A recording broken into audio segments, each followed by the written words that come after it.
ఎంత మాత్రము ఒట్టు పెట్టుకొనవద్దు. ఒట్టు. ఒట్టు అనే పదాన్ని ఓమునువో అనే పదంతో మాట్లాడారు. ఇది 20 వచనాలలో 26 సార్లు వ్రాయబడింది. అంటే 26 సందర్భాలని చూడలేం గానీ, ప్రాముఖ్యంగా ఒక 3 వచనాలు చూద్దాం.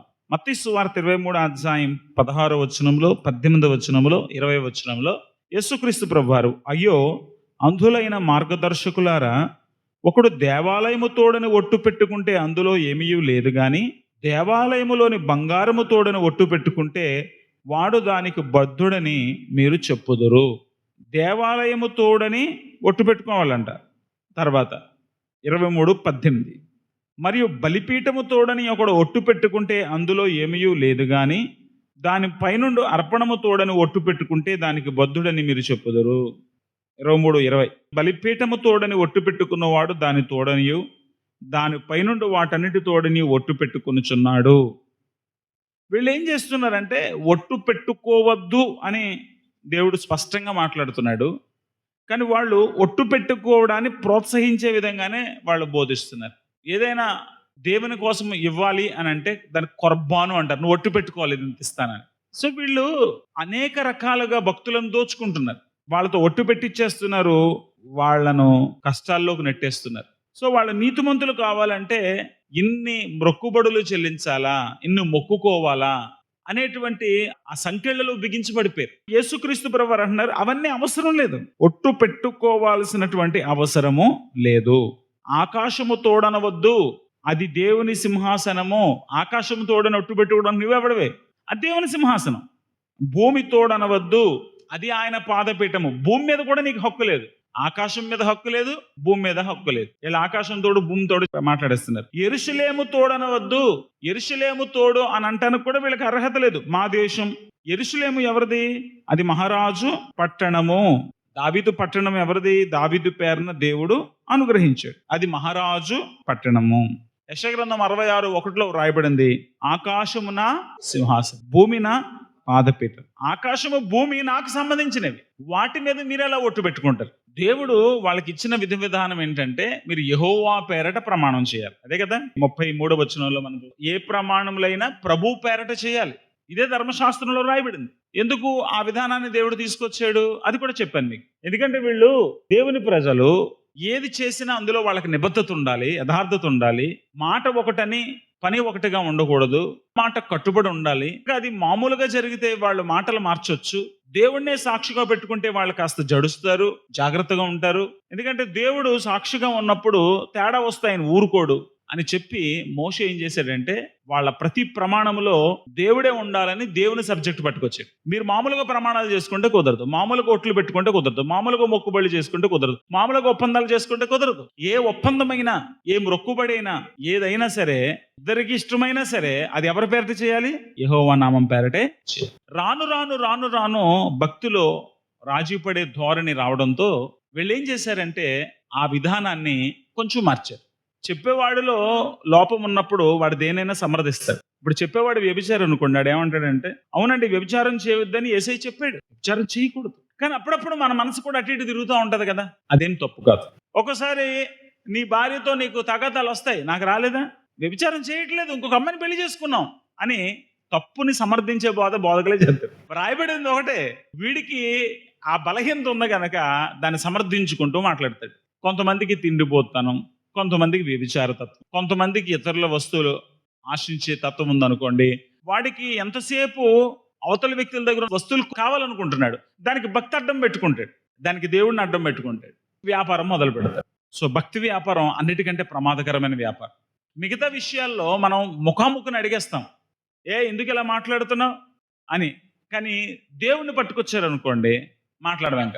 దేవుణ్ణి పట్టుకొచ్చారు భారతదేశంలో, యోధా మతంలో, లేక ఏ మతమైనా సరే, దేవుణ్ణి అడ్డంగా తెచ్చి దేవుణ్ణి అడ్డం పెట్టుకొని మనుషులు దోచుకోవడం మొదలుపెట్టి. కానీ ప్రజలకు కూడా అదే నచ్చుతుంది. ఇప్పటికి కూడా దేవుణ్ణి అడ్డం పెట్టుకుని వాళ్ళు ఎన్ని అవాస్తవాలు మాట్లాడుతున్నారో గుడ్డి వాళ్ళలాగా వింటున్నారు తప్ప, ఇది ఎంతవరకు సమంజసం అని ఆలోచించలేని దౌర్భాగ్యతలో చాలా మంది ఉన్నారు. అందుకే అబద్ధ బోధకుల కాలం చెల్లుతుంది, వాళ్ళ మాటలు చెల్లుతున్నాయి.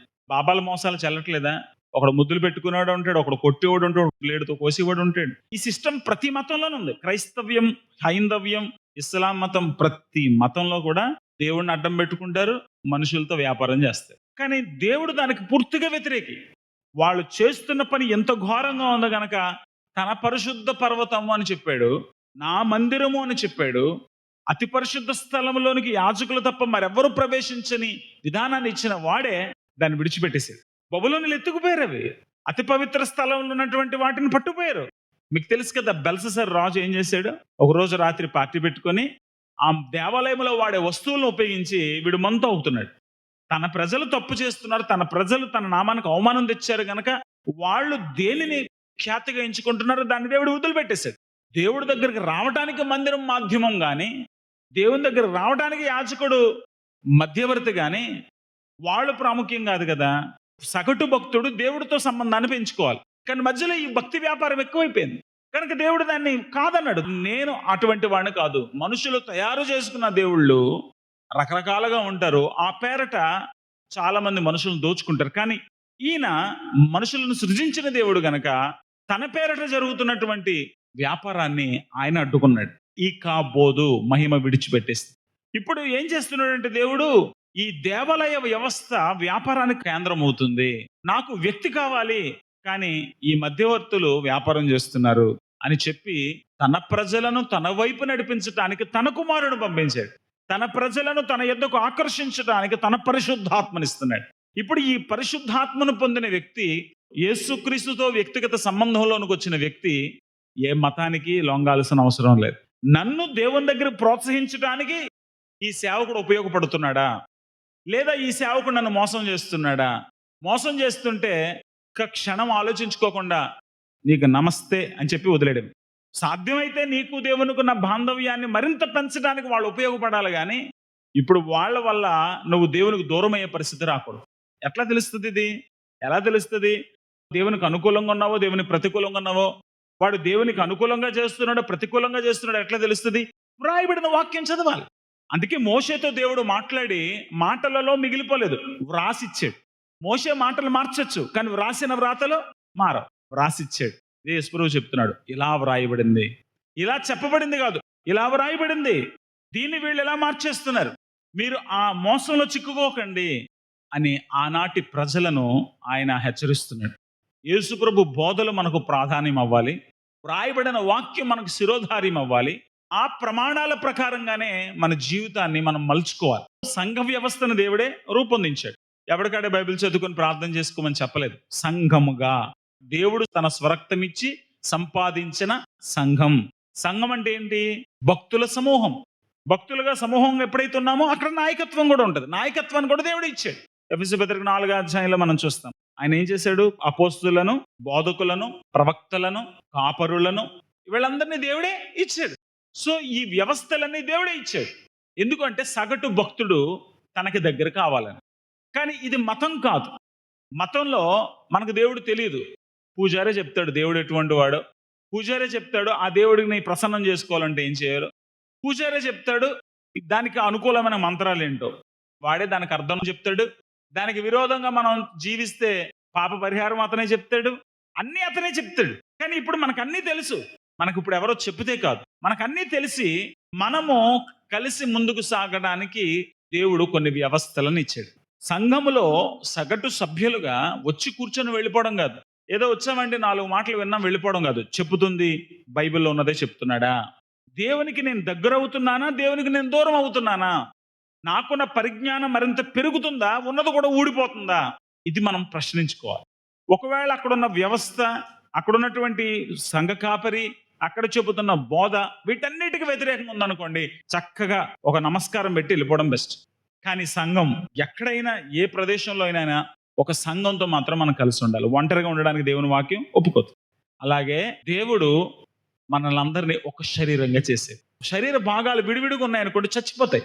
శరీర భాగాలన్నీ ఒకటిగా ఉన్నాయనుకోండి వాటికి తలలో నుండి ఆలోచనలు ప్రసరిస్తాయి, తలలో నుంచి ఆహారం వెళుతుంది, తలలో నుంచి కావలసినటువంటి నియంత్రణ వెళ్తుంది, చక్కగా ఆరోగ్యంగా ఉంటాడు.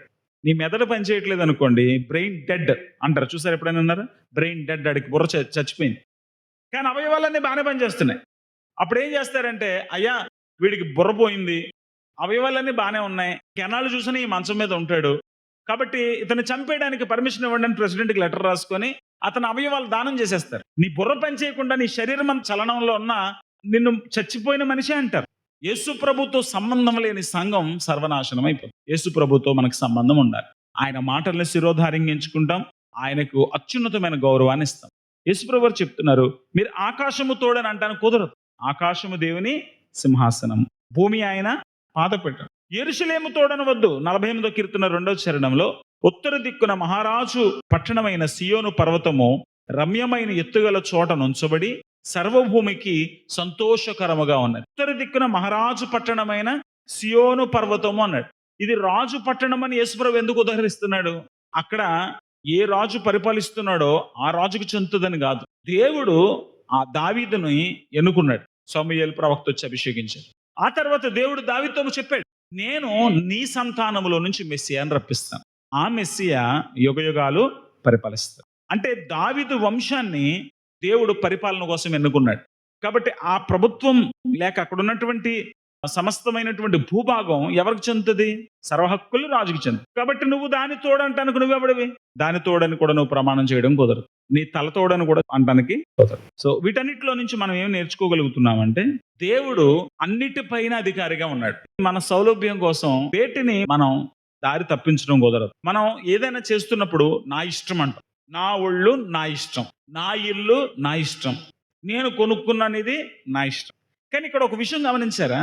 మీరు ఆకాశము తోడనవద్దు, అది దేవుడిది అన్నాడు. భూమి తోడనద్దు, అది దేవుడిది అన్నాడు.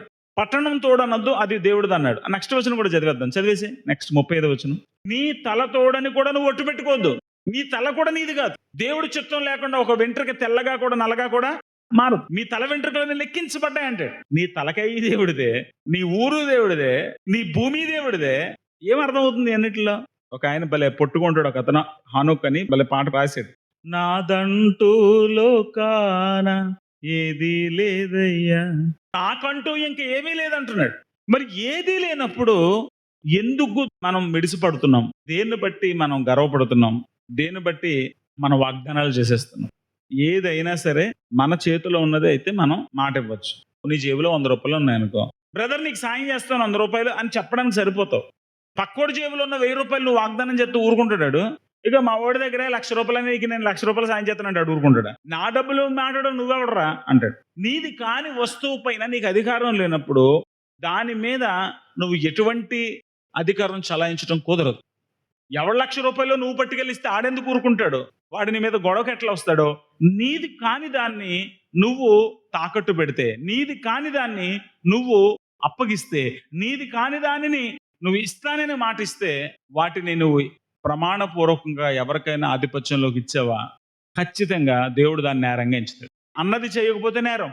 నీది కానిది ఇస్తానని నువ్వు మాట ఇవ్వడం కూడా నేరం. ఇశ్రాయేలు వడంబడికలు చేస్తున్నారు, ఒట్లు పెట్టుకుంటున్నారు, మొక్కుకుంటున్నారు.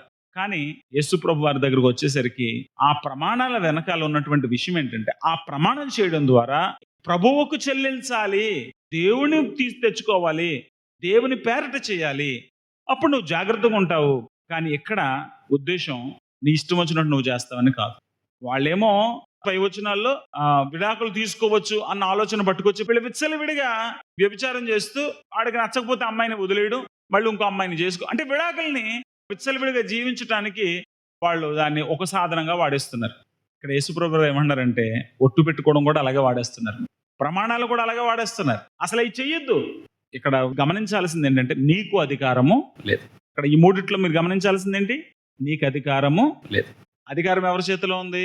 దేవుడి చేతిలో. దేవుడి దగ్గర నువ్వు దొంగిలించి దేవుడి దగ్గర నుంచి నువ్వు తీసుకెళ్లి ఇంకెవరికో మాట ఇవ్వడానికి నీకు హక్కు లేదు. నీది కాదు. నీ శరీరం నీది కాదు, నువ్వు ఉంటున్న భూమి నీది కాదు, నీ పైన ఆకాశం నీది కాదు, నువ్వు అనుభవిస్తున్న ఈ సర్వ సృష్టి కూడా నీది కాదు. ఇది గుర్తుపెట్టుకో. కాబట్టి నువ్వేం చేయాలి? దేవుని గణపరచాలి. అందుకే అన్నాడు, నీ మాట అవునంటే అవును, కాదంటే కాదని ఉండవల్ల వీటికి మించి వచ్చినది ఎక్కడి నుంచి వచ్చింది అన్నాడు? దుష్టుని నుండి. అపవాది ఏం చేస్తాడంటే దొంగతనం నేర్పిస్తాడు. యోహాను సువార్త 8:44 యేసుప్రభువు వారు ఏం చెప్తాడు? వాడు నరహంతకుడు, వాడు దేవునికి వ్యతిరేకంగా ప్రతి విధమైన నేరం చేయడానికి ప్రోత్సహిస్తూనే ఉంటాడు. ప్రతి క్షణం మనం గుర్తుపెట్టుకోవాల్సింది, నేను నా సొత్తు కాదు, నా ఇష్టం వచ్చినట్టు ప్రవర్తించడం కుదరదు. నా ఇష్టం వచ్చినట్టు నా శరీరం వాడడం కుదరదు. నా ఇష్టం వచ్చినట్టు నా ఇల్లు వాడడం కుదరదు. నా ఇష్టం వచ్చినట్టు నా బిడ్డలను వాడడం కుదరదు. నా ఇష్టం వచ్చినట్టు ఈ భూమి మీద బ్రతకడం కూడా కుదరదు. ఏది నేను ఉల్లంఘించినా ఒకరికి లెక్క చెప్పుకోవాలి.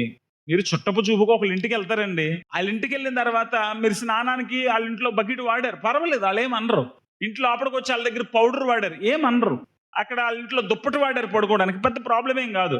కానీ వచ్చేటప్పుడు ఆ దుప్పటి పట్టుకొచ్చేసావు అనుకో, స్నానం చేసిన సబ్బుని బ్యాగ్లో వేసుకున్నావు అనుకో, నీకు చెడ్డ పేరే వస్తుంది. కానీ వస్తూ వస్తే వాళ్ళ బంగారం కనుక పట్టుకొచ్చావు అనుకో, జైలుకి కూడా వెళ్తావు. కొన్ని విషయాలు ఏదో పొరపాటున తీసుకెళ్ళాడని పర్వాలేదు అనుకుంటారు, పొరపాటున సబ్బు పట్టుకెళ్ళాడేమో, పొరపాటున పౌడర్ పట్టుకెళ్ళాడేమో అనుకుంటారు. కానీ బంగారం పొరపాటున పట్టుకెళ్ళాడని ఎవడు అనుకోడు, తీసుకెళ్లి జైల్లో పడేస్తారు. నువ్వు ఒక ఇంటికి వెళ్ళినప్పుడు మర్యాదగా వాళ్ళు ఉండనిచ్చారు గనక ఆ ఇంట్లో ఉండి ఆ ఇంట్లో ఇచ్చినటువంటి సౌఖ్యాలు అనుభవించి మర్యాదగా అక్కడి నుంచి వచ్చేయాలి. అప్పుడు నీ గౌరవం నీకు ఉంటది. ఈ దేహం దేవుడిచ్చాడు, ఈ ప్రాణం దేవుడిచ్చాడు, ఈ జీవితం దేవుడిచ్చాడు. ఇందులోకి వచ్చాం, ఈ భూమి మీదకి వచ్చాం. మొదటి పేతురు 2:11 మీరు పరదేశులు యాత్రికులై ఉన్నారు అంటే, మనం పరదేశులము, ఈ దేశం మంది కాదు, మన యాత్రికులము, ఇక్కడ ఉండబోవడం లేదు. బాల్యంలో వచ్చాం, ఎప్పుడు వెళ్ళిపోతామో తెలియదు. కొంతమంది వృద్ధాప్యంలో వెళ్తారు, కొంతమంది యవన కాలంలో వెళ్ళిపోతారు, కొంతమంది మధ్యలోనే వెళ్ళిపోదామని బలవంతంగా వెళ్ళిపోతారు. దేవుడు తీసుకెళ్ళిపోతాడు. ఎలాగ ఇక్కడ పంపించినాడు మళ్ళీ తీసుకెళ్ళిపోతాడు, బస్ ఎక్కేయాల్సిందే. కానీ అంతవరకు ఈ లోకంలో ఉంటున్నాం గనక ఈ భూమి మీద ఉన్నప్పుడు ఇక్కడ పరదేశులము అన్న విషయం గుర్తుపెట్టుకొని, యాత్రికులు అన్న విషయం గుర్తుపెట్టుకొని, ఇవన్నీ కూడా ఆయన ఇచ్చినటువంటి సదుపాయాలు సౌకర్యాలను అర్థం చేసుకొని వాటిని అపవాదికి తాకట్టు పెట్టి నిన్ను నువ్వు నరకంలోకి దోసేసుకోకుండా, నువ్వు నేరస్తుడు కాకుండా అవునంటే అవును, కాదంటే కాదని బతుకు. ఇప్పుడే తప్పేముంది? అవునన్నాను, ప్రాబ్లం వచ్చింది. ఇప్పుడు కాదన్నాను, అది కూడా తప్పే. కానీ అది సమర్థించుకోవచ్చు, అది ఏదో విధంగా అది మాఫీ చేయించుకోవచ్చు. కానీ వస్తువులే పట్టుపోయామనుకోండి, ఆయన ఇచ్చిన శరీరాన్ని వాడేశాం, ఆయన ఇచ్చినటువంటి భూమిని వాడేశాం, ఆయన ఇచ్చినటువంటి అన్ని వాడేసేసి అన్నిటినీ కూడా మన అపవాది దాసోహం చేసి మనం ఎలా నెగ్గుకొని వెళ్తాం చెప్పండి?